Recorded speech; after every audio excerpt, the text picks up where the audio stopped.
अयोध्या के युवा हैं, ये हैं नीलेश चतुर्वेदी जी और आम आदमी पार्टी से ताल्लुक रखते हैं। क्या कहेंगे? महाराज जी ने इतनी बातें बताई। कांग्रेस के ऊपर आपका ही घटक दल है कांग्रेस पार्टी, उनके ऊपर इतना ज्यादा आरोप लगाया गया, इस पे आप क्या कहेंगे? देखिए, सबसे पहले आपके दर्शकों को जय सिया राम। मैं किसी पार्टी अगर पक्ष में अभी नहीं रखूं, मैं अपने बात में आपको बताना चाहता हूं जी। देखिए, ये वक्फ बोर्ड दो वजह से लाया जा रहा है। वक्फ को बोर्ड लाने का दो कारण है। पहला कारण मैं आपको बताना चाहता हूँ, संविधान की धारा 26 जिसमें धार्मिक स्वतंत्रता की आज़ादी का उल्लेख है, जिसमें धर्म की संपत्ति पर अपने धर्म के पूजा पाठ करने की पूरी तरह स्वतंत्रता है।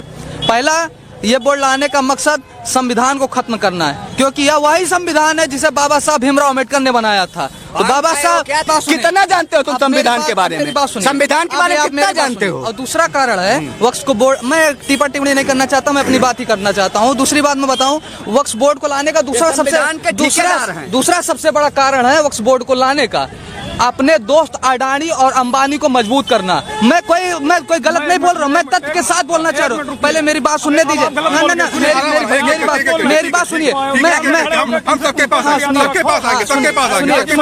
मर्यादा सुनिए, मेरी बात सुनिए। अब मैं पूरे तथ्य के साथ बोल रहा हूँ, मैं तथ्य की बात कर रहा हूँ, मैं तथ्य से बोलना चाह रहा हूँ। पहली जमीन, रेल की जमीन अपने मित्र को दी, सेल की जमीन अपने मित्र को दी, और अयोध्या में, सुनिए, अयोध्या में खड़ा हूँ, अयोध्या में 13,000 एकड़ जमीन सेना की वो अपने मित्र अडानी को देने का काम किया है। तो और दूसरी बात बताऊं, वक्फ बोर्ड, अभी वक्फ बोर्ड की बात नहीं, वक्फ बोर्ड की जो जमीन है अपने मित्र अडानी को देने का काम है। इसके बाद गुरुद्वारे की जमीन देंगे, चर्च की जमीन देंगे, मंदिर की जमीन देंगे। इनको किसी धर्म से मतलब नहीं है, इनको देश की जनता से मतलब नहीं है।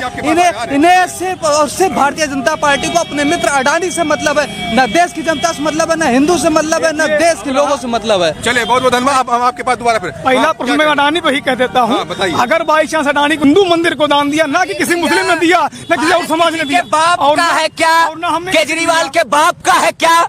केजरीवाल की मौसी सोनिया गांधी का है क्या? अडानी के बाप का भी भारत नहीं है, ये भारत युवाओं का है, देश का है, तिरंगे का है। और सुनिए, अब युवाओं की बात करते हैं, तो मैं बताता हूँ, प्राइवेटेशन में हम युवा होने नहीं देगा। अडानी के नाम पे आपने युवाओं को जो प्राइवेटेशन के नाम पे लाए। अब सुनिए, अब बात करते हैं यूपीएससी के बच्चे 4 दिन आंदोलन करते हैं, उसके बाद भाजपा के उप मुख्यमंत्री आते, कहते मैं युवाओं के साथ हूँ। अरे सर, बात है, तुम्हें भाजपा के उप मुख्यमंत्री युवा 4 दिन से आंदोलन में है और उनका लाठी डंडे खिला रहे हो, और उसके बाद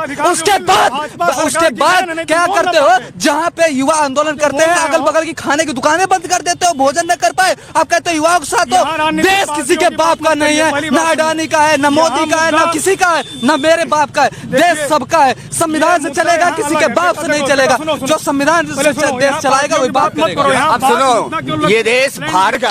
और रही बात आम आदमी पार्टी की ना, अस्तित्व क्या है? उस तरह भी घोटाले बात हैं। उस अस्तित्व क्या है जिसके 4 से ज्यादा मंत्री जेल की यात्रा करके आ गए हो, जिसका मुख्यमंत्री अभी जेल से यात्रा करके आया हो, आप उसको आम आदमी पार्टी बता रहे हैं? तो फिर खड़ी हुई ये जनता क्या है? ये आम आदमी नहीं है क्या?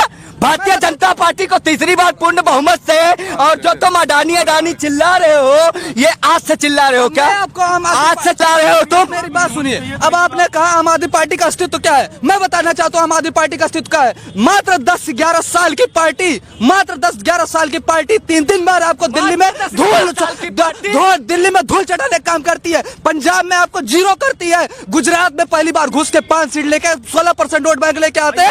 समर, घबराइए मत, अगली बार गुजरात में आम आदमी पार्टी सरकार बनेगी, गोवा में बनेगी, और अगला प्रधानमंत्री आम आदमी पार्टी से होने जा रहा है।